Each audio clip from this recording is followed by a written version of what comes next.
हुए अगली बड़ी खबर आपको बताऊं, जहां पाकिस्तानी सेना ने एक बार फिर से अफगानिस्तान पर हमला किया है। पाकिस्तानी सेना ने डुरंड लाइन के पास हमला किया है। पाकिस्तानी सेना ने तालिबान के ठिकानों पर रॉकेट दागे, जिसका तालिबानी सेना ने भी भारी हथियारों से जवाब दिया।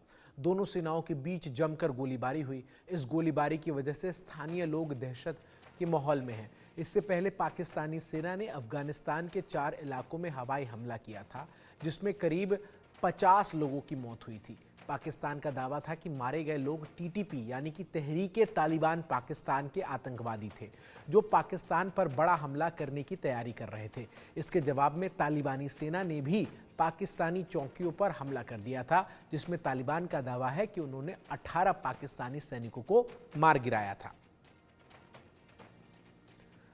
तो तालिबान और पाकिस्तान के बीच संघर्ष की स्थिति लगातार बनी हुई है और जो डुरंड लाइन है उसके आसपास पाकिस्तान की सेना की टुकड़ियां बड़ी संख्या में तैनात हैं और हमला लगातार जो है वो अफगानिस्तान पर बोला जा रहा है। तो वहीं मुंहतोड़ जवाब तालिबान भी देता हुआ यहां नजर आ रहा है और तालिबान की तरफ से भी जो पाकिस्तान की सेना के पोस्ट हैं, जो चौकियां हैं, उन सभी पर हमला किया जा रहा है।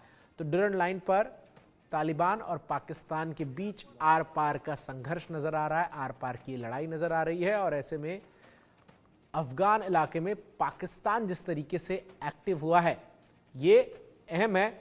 और इन सबके अलावा जो अफगानिस्तान की तालिबान की सेना है वो भी कांटे की टक्कर जो है वो पाकिस्तान की सेना को दे रही है।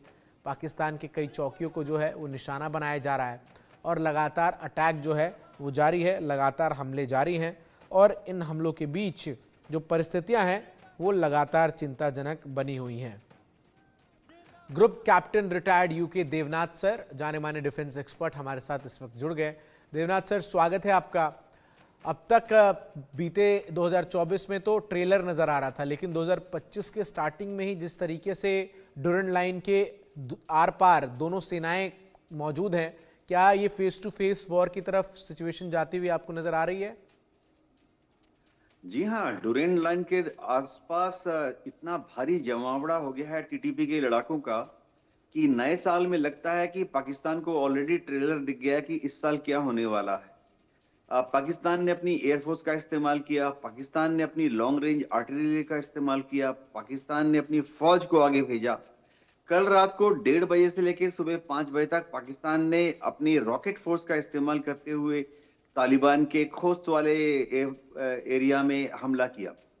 ये दर्शाता है कि पाकिस्तान की आर्मी जो है वो जमीन पर अपना प्रभुत्व खो चुकी है, क्योंकि किसी भी आतंकवादी संगठन को या गुरिल्ला संगठन को अगर खत्म करना है, कंट्रोल में लाना है, तो जमीन से ही ट्रुप्स जा सकते हैं, जो कि जमीनी हमले पर दुश्मन को यानी आतंकवादियों को, टीटीपी के लड़ाकों को हरा सकते हैं, कैप्चर कर सकते हैं, भगा सकते हैं या मार सकते हैं। लेकिन पाकिस्तान अगर रॉकेट फोर्स का इस्तेमाल कर कर टीटीपी के लड़ाकों पर हमला कर रहा है, ये दर्शाता है कि उनकी इन्फेंट्री, उनकी जो स्पेशल फोर्सेस हैं, उनके जो कमांडो हैं, वो वहां पर अग्रसर नहीं हो पा रहे हैं। टीटीपी के लड़ाकों को लगातार हथियार मिल रहे हैं काबुल से। काबुल में तालिबान सरकार का राज है।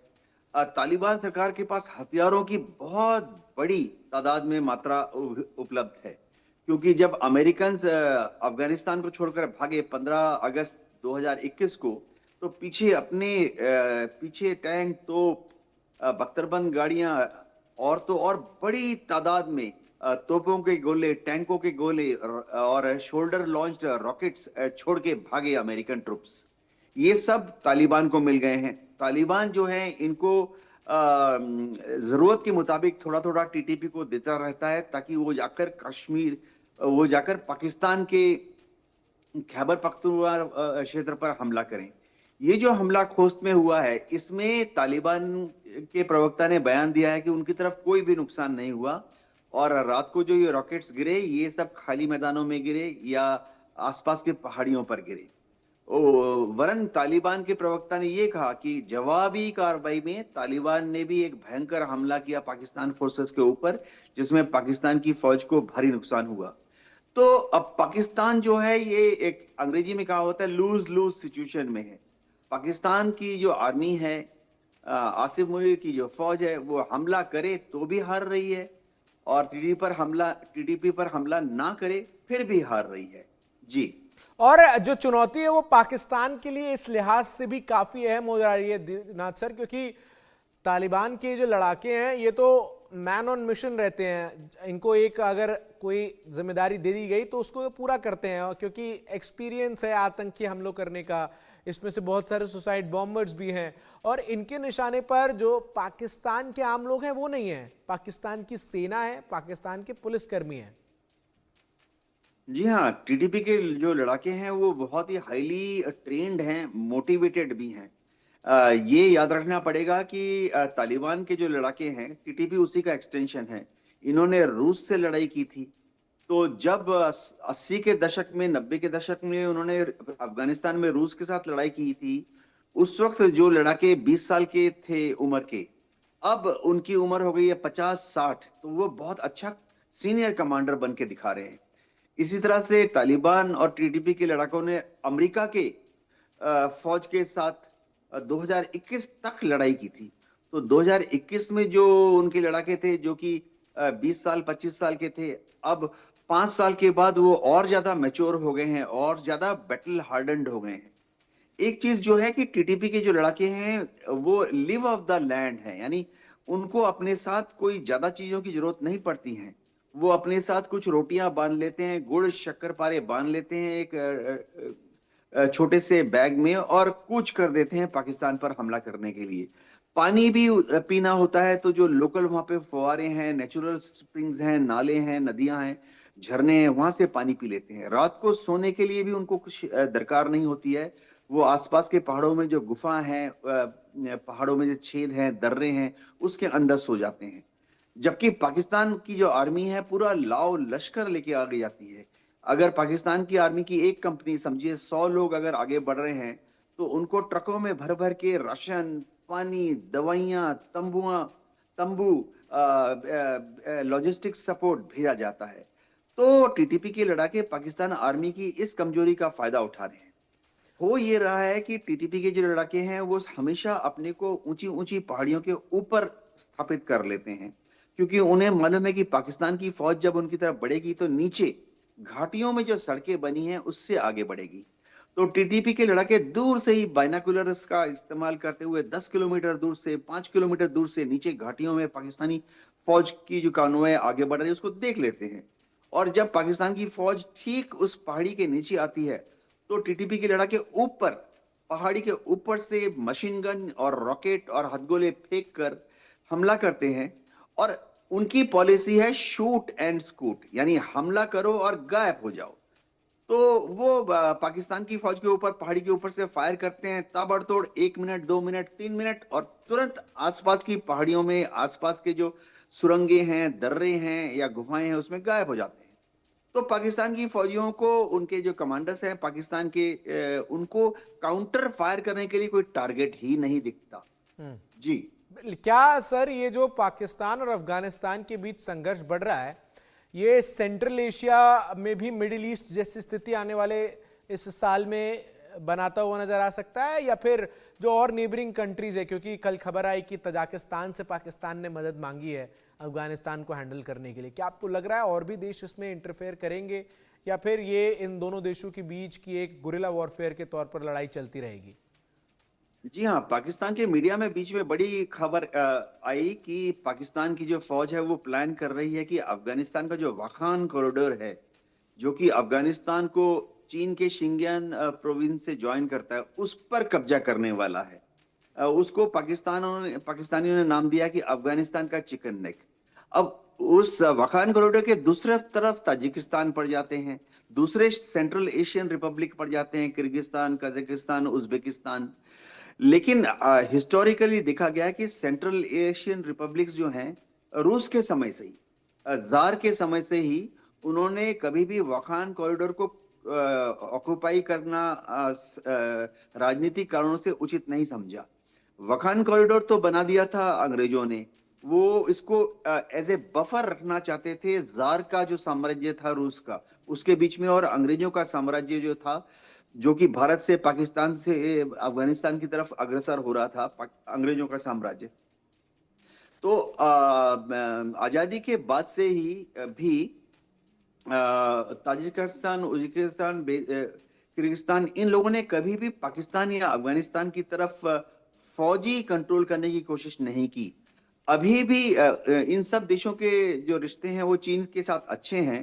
तो चीन का ख्याल करते हुए ये वखान कॉरिडोर पर हमला करने के लिए पाकिस्तान की मदद नहीं करेंगे। जी, मदद नहीं करेंगे। और जो परिस्थितियां हैं वो जिस तरीके से यहां नजर आ रही है देवनाथ सर, ऐसे में एक तरफ पाकिस्तान के लिए ये डूरंड लाइन एक बड़ा प्रॉब्लम है, यहां तालिबान के लड़ाके हैं, टीटीपी भी इंटरनली जिस तरीके से लगातार हमले कर रही है वो एक बड़ा प्रॉब्लम है। एक फ्रंट बीएलए का खुलता है जहां बलूचिस्तान लिबरेशन आर्मी पाकिस्तान के आर्मी को किस तरीके से शिकस्त दे रही है वो एक अलग कहानी है। और इन सब के बीच जो पाकिस्तान अधिकृत कश्मीर है वहां जो लोगों की नाराजगी है, यानी ये जो आने वाला साल है ये पाकिस्तान के लिए बहुत मुश्किल रहने वाला है। जी हाँ, पाकिस्तान की जो इंटरनल डोमेस्टिक पॉलिसी है उसके तहत वो हथियार का इस्तेमाल करके इन सब रेबल ग्रुप्स को या आतंकवादी संगठनों को कंट्रोल करना चाहते हैं। बलूचिस्तान में बीएलए या बलूच लिबरेशन फ्रंट भी है, और टीटीपी के लड़ाके एक खैबर पख्तूनख्वा में बहुत एक्टिव हैं। पीओके में भी बहुत सारे फ्रिंज एलिमेंट ऐसे हैं जो कि स्लीपर सेल रखते हैं, और अपने अंडरग्राउंड वर्कर की मदद से कभी कभी पाकिस्तान की फौज पर, उनकी जो बॉर्डर पे जो कॉन्स्टेबलरी है, फ्रंटियर कॉन्स्टेबलरी, उस पर हमला करते हैं। पाकिस्तान की दिक्कत है कि इन सब रेबल ग्रुप के साथ बातचीत करके जो होता है गिव एंड टेक, कि कुछ पाकिस्तान मान जाए, कुछ रेबल ग्रुप्स मान जाए, उस तरह से डिप्लोमेटिक कूटनीतिक तरीके से इनका हल ढूंढ नहीं रहा है। डूरंड फ्रंट का जो मामला है वो पाकिस्तान के बीच में और अफगानिस्तान के बीच में 1947 से ही सुलग रहा है। अब डूरंड लाइन के इस तरफ उस तरफ ज्यादातर पाकिस्तान के लोग रहते हैं, पठान लोग रहते हैं, रोटी बेटी का रिश्ता है। इधर के लोग उस तरफ जाते हैं, शादी करते हैं, शादियां करते हैं, उधर के बच्चे इस तरफ आते हैं, शादियां करते हैं। जब भी कोई खुशी का मौका होता है तो वो डूरंड लाइन को इग्नोर करते हैं। और अब खुशी के मौके में किसी भी नियर बाई ट्राइबल लोग हैं तो कहीं पे भी जमा होकर आनंद प्रमोद मचाते हैं। अब पाकिस्तान जबरदस्ती उसके बीच में से डूरंड लाइन पर एक तारों की लकीर खींचने की कोशिश कर रहा है। तो टीडीपी के लड़ाके आते हैं, उस डूरंड लाइन पे पाकिस्तान जो तार की लाइन खींचने की कोशिश कर रहा है उसको ध्वस्त कर देते हैं, उसको बारूद लगा के उड़ा देते हैं। जी, और कहीं ना कहीं पाकिस्तान के लिए जो अब सबसे बड़ा एक प्रॉब्लम का वजह है वो ये भी है ना सर कि इंटरनली पॉलिटिक्स भी पाकिस्तान में जिस तरीके से इन दिनों चल रही है, पीटीआई के समर्थक इमरान खान की रिहाई को लेकर जिस तरीके से अब हिंसक होते हुए नजर आ रहे हैं, तो इंटरनल और एक्सटर्नल दोनों तरफ पाकिस्तान जो है वो घिर चुका है। जी हाँ, पाकिस्तान की हालत बहुत बुरी है। पाकिस्तान ने एक तरफ तो इंटरनेशनल लेवल पर अफगानिस्तान से, ईरान से, भारत से दुश्मनी ले रखी है। दूसरी तरफ आंतरिक स्थिति इतनी नाजुक है कि उन्हें अपने प्राइम मिनिस्टर्स को जेल में साम दाम दंड भेद करके प्राइम मिनिस्टर को जेल में बंद रखना पड़ता है। यानी जो उनकी जो डोमेस्टिक पॉलिसी है, चाहे वो पीएमएलएन के शहबाज शरीफ हो या पीटीआई के इमरान खान हो, वो कीचड़ में, दलदल में हर रोज धंसते जा रहे हैं। फायदा इसका कौन उठा रहा है? पाकिस्तान की आर्मी। पाकिस्तान एक पंचतंत्र की कहानी है कि दो बंदर के लड़ाई में वो बिल्ली रोटी ले गई। तो ये पीटीआई जो है वो घटिया तरीके से, इमरान खान भी कई बार दूसरे तरीके से पीएमएलएन शहबाज शरीफ पर हमला करने की कोशिश करते हैं। शहबाज शरीफ भी सरकारी तंत्र का दुरुपयोग करके पीटीआई और इमरान खान को जेल में रखते हैं, जुडिशियल कस्टडी में रख देते हैं। इसका फायदा क्या हो रहा है? पाकिस्तान आर्मी बीच में आ जाती है। बैलेंसिंग एक्ट करने के बहाने पाकिस्तान की फौज जो है पाकिस्तान की डोमेस्टिक पॉलिसी में घुसी हुई है। तो पाकिस्तान की हालत बहुत नाजुक है। मुझे तो कई बार दुख होता है कि भारत और पाकिस्तान एक साथ आजाद हुए। भारत आज कहां पर है? एक मैच्योर डेमोक्रेसी बन चुका है और पाकिस्तान दिन ब दिन गटर में गिरता जा रहा है। जी, और पाकिस्तान के लिए जो सबसे बड़ी चुनौती इन तमाम परिस्थितियों में नजर आ रही है वो एक तो कि युद्ध से वो घिरा हुआ है, आर्थिक स्थिति की भी अगर हम पाकिस्तान की बात करें तो कुछ ज़्यादा अच्छा नहीं है पाकिस्तान में। कल ही मैं खबर बता रहा था दर्शकों को सर कि वहाँ जो पेंशनर्स हैं उनकी पेंशन तक जो है वो अब रोक दी गई है। यानी इकोनॉमिकली भी पाकिस्तान जो है वो युद्ध अफोर्ड नहीं कर सकता, भले ही तालिबान कितना भी उस पर हमला करे, लेकिन फ्रंट टू फ्रंट वॉर जो इकोनॉमिक परिस्थितियां हैं पाकिस्तान में, उसमें वो बिल्कुल अफोर्ड नहीं कर सकता। देखिए, पाकिस्तान की तो इकोनॉमी डावाडोल में जा ही रही है। उनके पास विदेशी मुद्रा नहीं है, डॉलर नहीं है, पाउंड नहीं है, यूरो नहीं है। करीबन एक हफ्ते के लिए ही वो जरूरी सामग्री या मेडिसिन का आयात कर सकें, इतना ही पैसा उनके पास बचा है। सवाल ये कि इनके पास विदेशी मुद्रा आएगी भी कहां से? ये अफगानिस्तान के साथ लड़ाई कर चुके हैं तो कोई ट्रेडिंग नहीं हो रही। काबुल के साथ इनकी जो तनातनी है वो दिन दुगने रात चौगुने बढ़ रही है। ईरान के साथ इनकी ट्रेडिंग पोस्ट सिस्तान से होती थी, इन्होंने उसको भी बंद कर दिया है। ईरान के साथ भी तनातनी का माहौल है, तो व्यापार नहीं हो रहा है। भारत के साथ तो इन्होंने खुद ही जब भारत ने धारा 370 लागू की जम्मू कश्मीर में, जो कि भारत का हिस्सा है, पाकिस्तान ने खुद अपनी तरफ से ही भारत के साथ तिजारत तोड़ दी। जबकि भारत तो कोशिश कर रहा था कि हम उनको मोस्ट फेवर्ड नेशन का दर्जा दें, द्विपक्षीय वार्तालाप करके जो व्यापार है उसको बढ़ावा दें।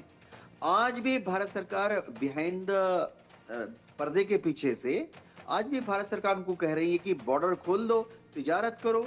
हिंदुस्तान से व्यापार ट्रक्स जाएंगे अफगानिस्तान तक पाकिस्तान के रास्ते से, उस पर तुम टोल टैक्स लो, पैसा कमाओ। और इसी तरह से पाकिस्तान से जो ट्रक्स हैं वो हिंदुस्तान से होते हुए बांग्लादेश तक जा सकते हैं, उस पर तुम पैसा कमाओ। लेकिन पाकिस्तान है कि मानता ही नहीं है। भारत के बॉर्डर को बंद कर दिया है, ट्रेड बंद कर दिया, तो उनके पास पैसा कहां से आएगा? ये बड़ा क्वेश्चन है। बहुत बहुत शुक्रिया सर आपका हमारे साथ जुड़ने के लिए, और एलैबोरेटली तमाम जो दर्शक हमें देख रहे हैं उनसे तमाम